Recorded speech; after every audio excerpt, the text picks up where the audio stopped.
Qui n'a pas rêvé d'avoir dans sa collection un chronographe mécanique suisse? Pour moi, c'est une Omega Speedmaster.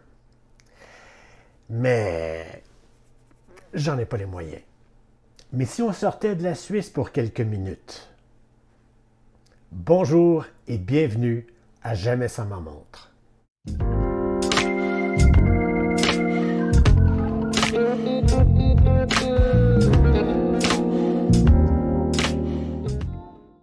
Je m'intéresse aujourd'hui à 3 montres chronographes mécaniques qui ont un air de famille et un mouvement en commun. Seagull ST 1901. C'est un peu une déclinaison sur un même thème ou sur un même mouvement si vous le voulez, et ceci nous donne un aperçu de ce qui est possible de trouver dans une gamme abordable. Pour certains collectionneurs, le mouvement ST 1901, c'est bas de gamme. Mettons les choses au clair dès le début. On parle ici de montres équipées de ce mouvement à des prix oscillant entre 200 et 700 $ euros américains. On ne rivalisera pas ici avec les mouvements suisses mécaniques. Mais c'est le choix, par exemple, de la française Baltic à 540 €, de la très populaire Studio Underdog à 675 € ou dollars américains, de l'autre côté de la Manche. Donc, pour moins de 800 $ canadiens, vous aurez 2 des modèles les plus convoités dans cette catégorie de prix. Sinon, c'est une montre équipée de mouvements Valjoux ou Sellita au minimum, et vous êtes tout de suite aux environs de 2000 € dollars américains ou près de 3000 $ canadiens. Un exemple serait cette superbe Nevada Grandtion à 1800 € ou dollars américains, soit 2675 $ canadiens. Avec un mouvement automatique, un exemple serait cette Hamilton Intramatic à 2000 €, près de 3000 $ canadiens, soit environ le tiers du prix d'une Speedmaster. Et puis, il faut aussi tenir compte des coûts de révision de ces mouvements. Parlons donc de ce mouvement ST 1901. D'abord, ses caractéristiques techniques. Le mouvement ST 1901 est un de plusieurs mouvements basés sur la plateforme ST19. Et il a plusieurs frères et sœurs. Ce mouvement est un chronographe mécanique manuel doté de 23 rubis et fonctionnant à une fréquence de 21 600 vibrations par heure.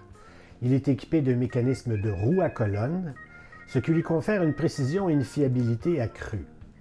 Il est doté d'un cadran de secondes courantes à 9 heures, d'un compteur de 30 minutes à 3 heures et d'un compteur de secondes monté au centre avec des aiguilles des minutes et des heures. Les fonctions du chronographe sont contrôlées par 2 boutons, l'un à 2 heures pour le démarrage et l'arrêt du chronographe, l'autre à 4 heures pour la remise à zéro des compteurs des secondes et des minutes. Le mouvement ST 1901 a été développé par la Chanshin Seagull Corporation, un fabricant chinois de montres renommé. Son histoire remonte aux années 1960. Pendant cette décennie, en Suisse, il y avait 3 fabricants de mouvements de chronographes concurrents: Lemania, Valjoux et Venus. Venus a fabriqué le populaire mouvement chronographe à roue à colonne ou pilier, le calibre 175, qui a été utilisé dans plusieurs montres dans les années de 1940 à 1950. La concurrence dans cet espace était féroce et Venus avait besoin d'argent pour développer de nouveaux mouvements. Venus a donc d'abord essayé de vendre ses machines et conceptions du calibre 175 existantes à l'Union soviétique. Les Soviétiques, cependant, disposaient déjà du mouvement chronographe Strela, une copie du calibre 150 de Venus, ce qui signifiait qu'ils n'étaient pas intéressés. Mais les Chinois, oui.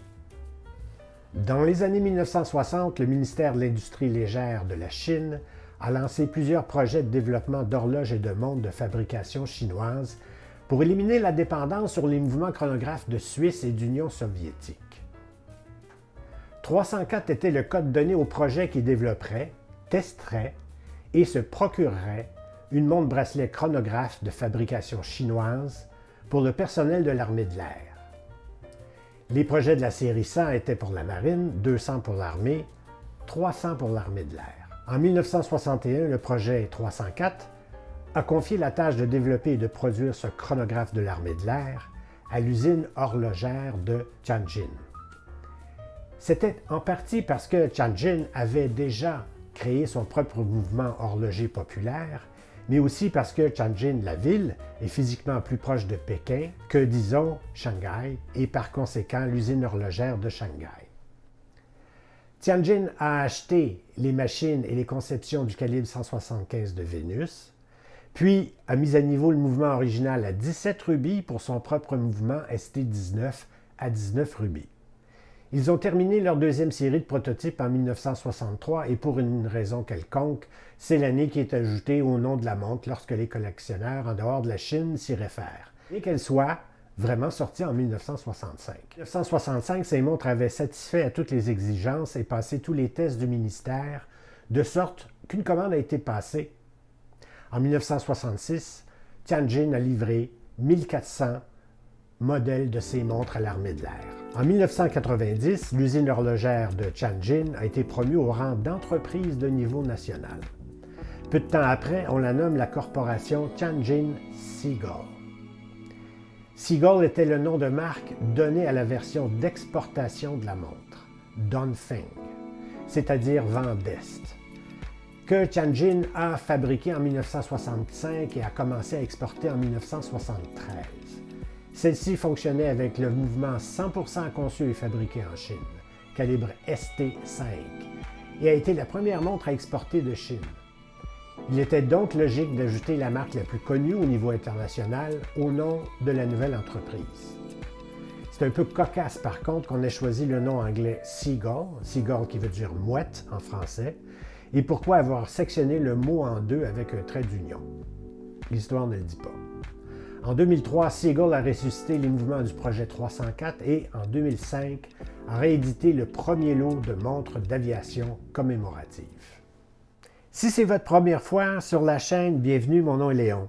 J'habite Montréal et je présente des montres abordables pour toutes les occasions et assez souvent un peu d'histoire derrière ces modèles. Alors, si ce genre de contenu vous intéresse, j'aimerais beaucoup que vous vous abonniez à la chaîne, ça ne coûte rien. Et ça m'aide beaucoup à continuer. Merci. En passant, ces 3 montres m'ont été prêtées par un ami de la chaîne. Merci Louis de m'avoir confié ces montres pour la vidéo d'aujourd'hui. La première est assez célèbre, c'est la Seagull 1963, le premier chronographe qu'on porte au poignet fabriqué en Chine. 1963, c'est l'année de sa fabrication. Ce qui frappe de cette montre d'abord, c'est que, bien qu'elle soit destinée aux aviateurs de l'armée de l'air chinoise, il y a quelque chose d'un peu chic et délicat, et simple et utilitaire en même temps. Boîtier en acier, entièrement poli comme c'est la coutume des montres de cette époque. Son cadran beige doré, ses chiffres arabes et marqueurs appliqués et dorés. L'étoile du communisme chinois à 12 heures, la mention 21 yuan ou 21 rubis à 12 heures aussi, et la mention fabriquée en Chine à 6 heures. Remarquez qu'on me l'a dit parce que je ne lis pas le chinois. Les aiguilles sont peintes en bleu. L'aiguille du chronographe est peinte en bleu et en rouge dans sa partie supérieure et son contrepoids est blanc en forme d'étoile entourée de bleu. Un rappel de l'étoile rouge au-dessus du pignon et de celle qui est gravée aussi, bien sûr, sur la couronne. Vraiment aucun doute sur sa provenance. Les aiguilles bleues des sous-registres sont aussi peintes en bleu et ont chacune un contrepoids en forme de diamant légèrement arrondi. Ces dimensions sont de 40 mm au diamètre, 50,5 corne à corne et 12,70 d'épaisseur. L'entrecorne de 20 mm, ici équipé d'un bracelet nylon double kaki, mais celui-ci n'est pas l'original. Résistance à l'eau de 3 atmosphères, autant dire qu'elle n'est pas faite pour être immergée. Lisibilité dans la pénombre et dans le noir, c'est correct. Vous la trouverez en 38 mm, plus authentique, en 40 mm ou même en 42 mm, en quartz à des prix sous la barre des 50 €. Quant au prix d'une authentique Seagull 1963, ici ça se complique. Si vous tenez absolument à posséder la version originale, c'est un peu plus rare et donc un peu plus cher. Plus de 600 $. Le mouvement sera essentiellement le même, mais vous aurez la satisfaction au moins de savoir qu'elle provient de la même usine que les montres officielles issues dans les années 1960. S'il y a 2 lignes de texte au-dessous du pignon au lieu d'une seule, et que son mouvement est équipé d'un régulateur en forme de coup de cygne, qui apparaît parfois en bleu, parfois de couleur or, ou parfois en noir, qu'il y a aussi des vis bleutées sur le mouvement, vous êtes sans doute devant une montre authentique. Bien que j'ai toujours eu des réserves sachant l'ampleur de la contrefaçon dans cette industrie. Si ça n'a pas d'importance pour vous, les copies équipées du même mouvement se retrouvent aux alentours des 200 $ ou moins. Vous trouverez aussi le même mouvement dans ces jolis Suggest, par exemple, aux couleurs variées, inspirées de montres Breitling d'une autre époque à des prix très intéressants. Alors, la voici à mon poignet.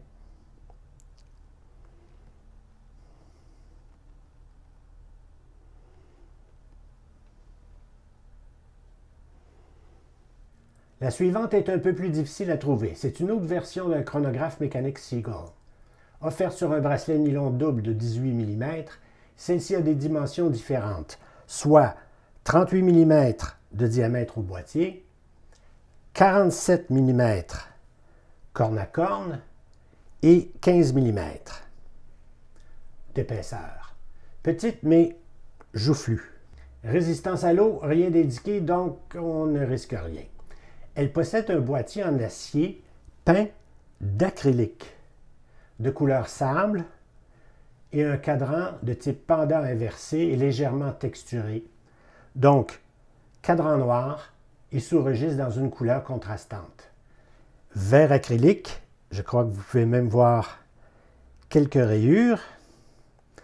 L'anti-reflet, on passera.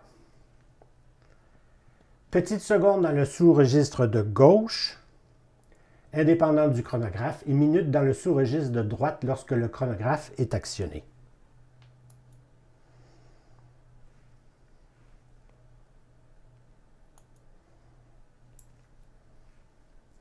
Notez la forme des 2 aiguilles des sous-registres.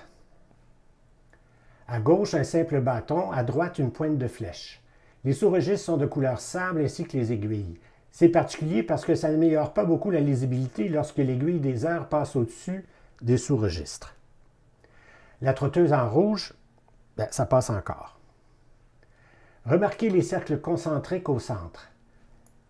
Cercle extérieur, couleur sable pour les minutes, gradation et chiffres romains en rouge. Tout est petit. Très petit. Et à peine lisible. Et dans le noir, n'y passez même pas. Son allure est tout de même intrigante. C'est Mercure qui l'a dessiné. Voyez le logo sur la couronne, le M stylisé de Mercure.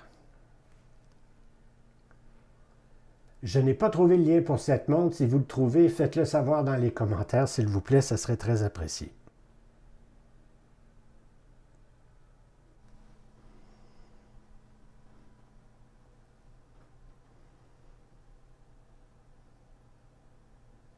La troisième est une réédition de la célèbre montre russe Polyot Strela avec un boîtier en bronze. Polyot, c'est le mot russe pour vol, comme dans vol plané. Strela est le mot russe pour flèche. Notez l'arrière ici. Dans les années 50 à 70, Polyot a produit les célèbres chronographes de roue à colonne Strela de calibre Vénus 3017 à Moscou. Même si ces chronographes Strela sont encore disponibles avec le calibre Polyot 3133, voici une Strela en 40 mm avec le calibre ST19. Cette Strela officier a un boîtier de bronze avec un diamètre de 40 mm, une hauteur de près de 15 mm et une largeur entre les cornes de 20 mm. 10 atmosphères de résistance à l'eau ou 100 mètres avec des poussoirs et une couronne non vissée. Je ne sais pas si on peut y croire. Une montre de pilote chronographe avec laquelle je peux vraiment aller à l'eau. j'aurais un peu plus confiance à une Seiko ou une Citizen. D'ailleurs, celle que je n'ai pas peur de mouiller, c'est ma Seiko Flightmaster avec ses poussoirs et sa couronne vissée. Je vous l'ai déjà présenté ici.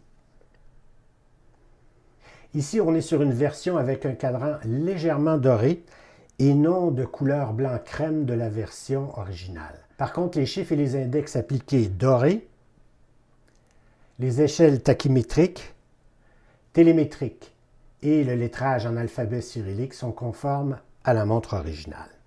Elle est célèbre car elle serait la première montre, non pas dans l'espace, parce que cet honneur appartient probablement à la montre militaire Sturmansky de Yuri Gagarin le 12 avril 1961, mais la première à être sortie dans l'espace le 18 mars 1965 au poignet du cosmonaute Alexei Leonov, alors qu'il tentait la toute première sortie dans l'espace de l'histoire de l'humanité, passant 12 minutes et 9 secondes à l'extérieur de sa fusée, reliée par une attache de 5,35 mètres. Et non, il n'a pas testé la fonction chronographe, paraît-il.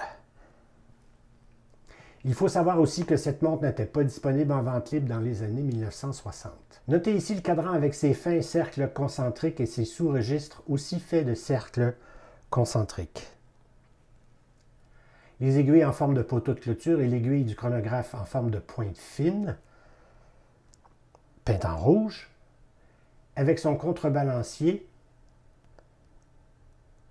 en forme de cercle. Notez les poussoirs solides du chronographe et la couronne surdimensionnée. Bracelet cuir non original, le tout pour un peu moins de 500 € américains ou 725 $ canadiens.